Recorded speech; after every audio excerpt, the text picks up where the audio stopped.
ਜੀ। ਅਗਲੀ ਖਬਰ ਵੱਲ ਚਲੀਏ। ਆਪਣੇ ਗੁਆਂਢੀ ਮੁਲਕ ਕੈਨੇਡਾ 'ਚ ਪਿਛਲੇ ਦਿਨਾਂ ਦੇ ਵਿੱਚ 2 ਭਰਾਵਾਂ ਨੇ 10 ਲੋਕਾਂ ਨੂੰ ਚਾਕੂ ਮਾਰ ਕੇ ਮਾਰਤਾ ਸੀ। 15 ਤੋਂ ਜ਼ਿਆਦੇ ਫੱਟੜ ਕਰ ਦਿੱਤੇ ਸੀ।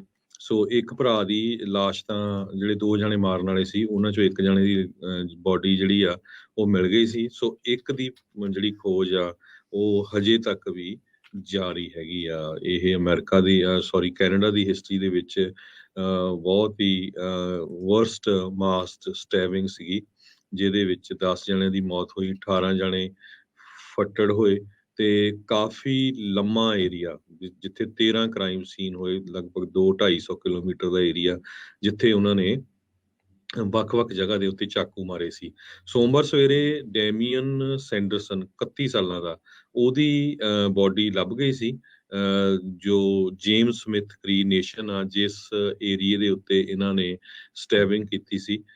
ਕਾਫੀ ਕਹਿੰਦੇ ਘਾਹ ਫੂਸ ਵਾਲਾ ਏਰੀਆ ਹੈਗਾ ਆ, ਇੱਕ ਘਰ ਦੇ ਲਾਗੇ ਜਿੱਥੇ ਇਸ ਦੀ ਬੋਡੀ ਲੱਭੀ ਹੈਗੀ ਆ। ਇਹ ਤਾਂ ਨਹੀਂ ਪਤਾ ਚੱਲ ਰਿਹਾ ਵੀ ਉਸਨੇ ਆਪਣੇ ਆਪ ਨੂੰ ਗੋਲੀ ਮਾਰੀ ਜਾਂ ਕਿਸ ਤਰ੍ਹਾਂ ਉਹਦੀ ਮੌਤ ਹੋਈ ਹੈਗੀ ਆ। Royal Canadian Mounted Police Assistant Commissioner Rhonda Blakemore ਨੇ ਦੱਸਿਆ, ਪਰ ਉਹ ਹਜੇ ਉਸ ਨੂੰ ਦੂਸਰੇ ਜਿਹੜਾ ਇਹਦਾ ਬ੍ਰਦਰ ਸੀ, ਉਸ ਨੂੰ ਸਰਚ ਕਰ ਰਹੇ ਆ ਤੇ ਪੁਲਿਸ ਵਾਲੇ ਇਹ ਕਹਿ ਰਹੇ ਆ ਵੀ ਉਹ ਆਰਮਡ ਤੇ ਡੇਂਜਰਸ ਹੋ ਸਕਦਾ ਹੈਗਾ ਆ। ਸੋ ਇਹਨਾਂ ਦੇ ਕੋਲ ਕਹਿੰਦੇ ਕਾਫੀ ਕ੍ਰਿਮੀਨਲ ਰੈਕੋਰਡ ਸੀ ਪਹਿਲਾਂ ਹੀ, ਸਟੈਬਿੰਗ ਤੋਂ ਪਹਿਲਾਂ ਵੀ, ਜਦੋਂ ਹੁਣ ਪੁਲਿਸ ਵਾਲੇ ਰੈਕੋਰਡ ਚੈੱਕ ਕਰਦੇ ਆ। ਪਰ ਇਹ ਬਹੁਤ ਹੀ ਘਿਨੌਣੀ ਘਟਨਾ ਜਿਹੜੀ ਆ ਇਹ ਕੈਨੇਡਾ ਦੇ ਵਿੱਚ ਵਾਪਰੀ ਹੈਗੀ। ਜੀ ਬਿਲਕੁਲ। ਜਿਹੜਾ ਇਹ 2 ਭਰਾਵਾਂ ਨੇ ਦੁਆਰਾ ਇਹ ਕਤਲੋਗਾਰਤ ਕੀਤੀ ਗਈ, ਇੱਕ ਦੀ ਜਿਹੜੀ ਲਾਸ਼ ਲੱਭੀ ਆ, ਪੁਲਿਸ ਨੇ ਕਹਿ ਰਹੇ ਆ ਵੀ ਲੱਗਦਾ ਨਹੀਂ ਵੀ ਇਹਨੇ ਆਪਣੇ ਆਪ ਨੂੰ ਮਾਰਿਆ। ਹੋ ਸਕਦਾ ਇਹਨਾਂ ਦੀ ਆਪਸ ਦੇ ਵਿੱਚ ਲੜਾਈ ਜਿਹੜੀ ਉਹ ਹੋਈ ਹੋਵੇ, ਇੱਕ ਨੇ ਦੂਜੇ ਨੂੰ ਜਿਹੜਾ ਉਹ ਮਾਰ ਦਿੱਤਾ ਹੋਵੇ। ਪਰ ਇਸ ਟਾਈਮ ਅਜੇ ਵੀ ਇੱਕ ਜਿਹੜਾ ਉਹ ਭਗੌੜਾ ਹੈਗਾ ਆ, ਉਸ ਨੂੰ ਲੱਭਣ ਦੀ ਭਾਲ ਜਿਹੜੀ ਆ ਉਹ ਜੰਗੀ ਪੱਧਰ ਦੇ ਉੱਤੇ ਜਿਹੜੀ ਉਹ ਚੱਲ ਰਹੀ ਆ, ਮੈਨ ਹੰਟ ਚੱਲ ਰਹੀ ਆ। ਜੀ। ਅਗਲੀ ਖਬਰ ਵੱਲ ਚਲੀਏ। ਆਪਣੇ ਗੁਆਂਢੀ ਮੁਲਕ ਕੈਨੇਡਾ 'ਚ ਪਿਛਲੇ ਦਿਨਾਂ ਦੇ ਵਿੱਚ 2 ਭਰਾਵਾਂ ਨੇ 10 ਲੋਕਾਂ ਨੂੰ ਚਾਕੂ ਮਾਰ ਕੇ ਮਾਰਤਾ ਸੀ। 15 ਤੋਂ ਜ਼ਿਆਦੇ ਫੱਟੜ ਕਰ ਦਿੱਤੇ ਸੀ।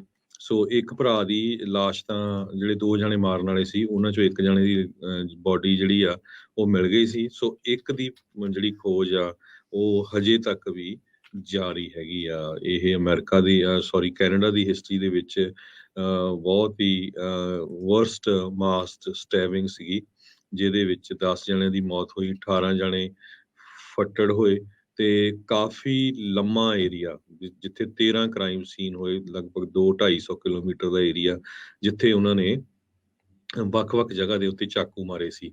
ਸੋਮਵਾਰ ਸਵੇਰੇ ਡੈਮੀਅਨ ਸੈਂਡਰਸਨ 31 ਸਾਲਾਂ ਦਾ, ਉਹਦੀ ਬੋਡੀ ਲੱਭ ਗਈ ਸੀ, ਜੋ ਜੇਮਸ ਸਮਿਥ ਕ੍ਰੀ ਨੇਸ਼ਨ ਆ, ਜਿਸ ਏਰੀਏ ਦੇ ਉੱਤੇ ਇਹਨਾਂ ਨੇ ਸਟੈਬਿੰਗ ਕੀਤੀ ਸੀ।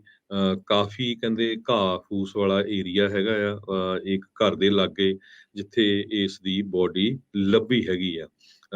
ਇਹ ਤਾਂ ਨਹੀਂ ਪਤਾ ਚੱਲ ਰਿਹਾ ਵੀ ਉਸਨੇ ਆਪਣੇ ਆਪ ਨੂੰ ਗੋਲੀ ਮਾਰੀ ਜਾਂ ਕਿਸ ਤਰ੍ਹਾਂ ਉਹਦੀ ਮੌਤ ਹੋਈ ਹੈਗੀ ਆ।